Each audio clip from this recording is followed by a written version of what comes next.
We got Thunder Mountain right here directly in front of us. We're going to travel right down this range of rocks. Keep going all the way to the end. We got Coffee Pot Rock right there. Keep going to your right, and we're going to stop right here. The tallest point up here is called Wilson Mountain, and that's named after a guy that got mauled and killed by a bear up there. And if you follow along the ridge to the left, you can see the little toothpick trees. That's from when there was a fire about 6 years ago. And then the structure in front of it is Brins Mesa.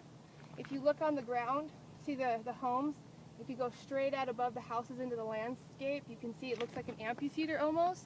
That's a sinkhole. And that's from millions of years ago from an underwater aquifer that dried out, and it was unstable and it just sheathed off and caved in. It's about 200 feet deep. And then if you keep going to the right, the one with the 45-degree angle is Battleship Rock.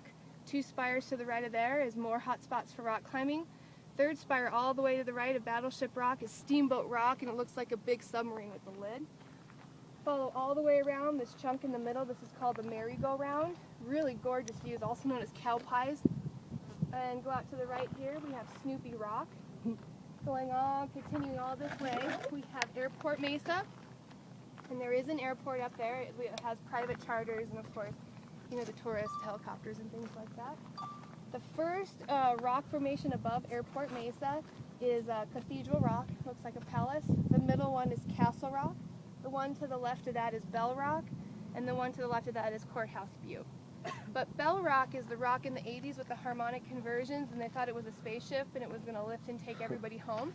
So all across the United States, people came and held hands around that rock. And when it didn't lift, they were all abandoned here. So it's really added to the culture of Sedona. And then as in living here. As in living here. Wow. So UFO sightings are a dime a dozen, abduction stories are dead. And then if you go off Airport Mesa, that first bump, that's where the vortex is at. Now what exactly is a vortex? A vortex is a high amount of energy.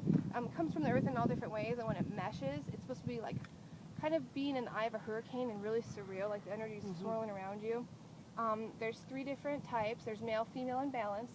The male is like the most obtrusive, the one that shifts you the most. You can feel it the easiest because it's the strongest. The female is more calming and relaxing and nurturing, and the balance could be both or either or. And so we have a female vortex at Cathedral, male vortex at Bell, male vortex at Airport, and then Boynton Canyon and Kachina women are balanced. They say because they have male and female representations throughout the canyon. Wow.